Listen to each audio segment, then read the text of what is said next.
Hello and welcome to Jedi Journal. My name is Sadanako. It's been a while since I did any podcasting or videos, but here I am again to talk with you once more about things that are relevant to being part of a real life Jedi path. So I thought it would be kind of fun to start this out with teaching you a little bit about the Kyber healing meditation. This will serve as part one.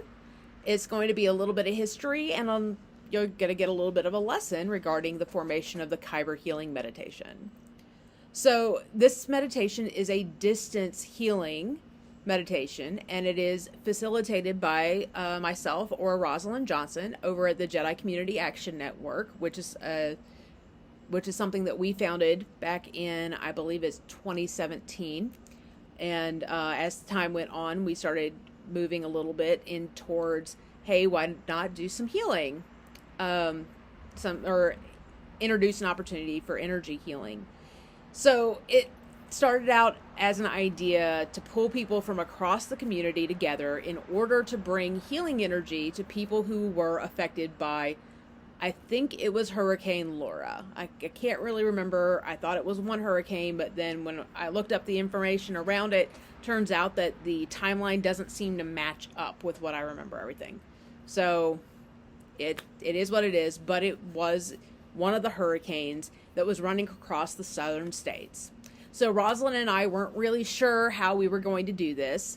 All I remember is showing up and realizing I didn't look for a meditation to use and thinking, oh no, we probably should have done that. Fortunately, Rosalind was like, I got you, fam. And she had a meditation on hand. So it was a world meditation. It's supposed to heal the world, and it focused on the world as a whole. Of course, there were some issues with this kind of a healing meditation. One being we were supposed to be focusing on a specific event within this globe. That was the goal.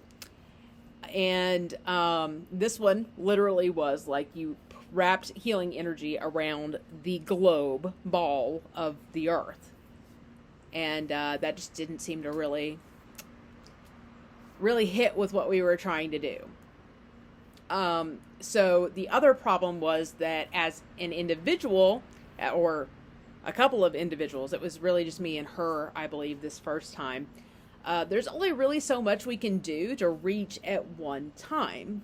So a whole world thing is really ambitious.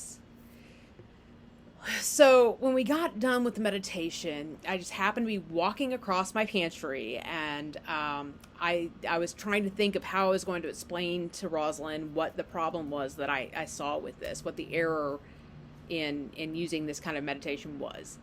And she was trying to piece together what I was trying to say, and I happened to find a can of diced tomatoes. Like, I have these in my pantry all the time. I love diced tomatoes. I use them for everything. But I happened to see this, and so I grabbed it, and I was like, okay, so here's my diced tomatoes, Roz. And she's like, okay. I said, now imagine the space I am in, like my entire living room at the time. So we're just going to say, like, imagine your living room, or the biggest room you have in your house, right? And that room represents the entire map, just a map of all the area that you're trying to impact, right? So if I pour this can of tomatoes onto the ground and spread it out as much as possible, there's no way that I'm going to be able to make this thing easily, like just this can, not adding water or anything to it. We're not watering it down, just this can. There's no way I'm going to get this across the entire space. Like, it's just not going to happen. I might get a wide area, but it's just not going to happen. But then there's also the other problem that, if this is the amount of energy that I or any one person has, like that's what we're imagining this. The amount of people, so that map is just the area, right? But the number of people in any little itty bitty spot that's affected by this is going to be massive. And so now I'm pouring in little specks of my energy of these diced tomatoes and the water that's in them, which would be even further watered down than the actual tomato itself. So the little pieces of tomato that get flexed inside of them isn't really going to do anything. It's just not going to do anything. It's not going to make a whole lot of difference, right? And even if we had 100 people that came to these sessions and we had 100 of these cans, actually, okay, I might be able to get 100 of these cans across my entire floor, but it's still not going to be enough to impact the area.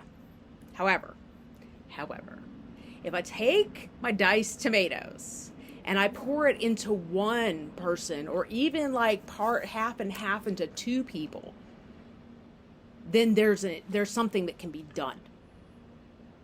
Something that can be impacted there.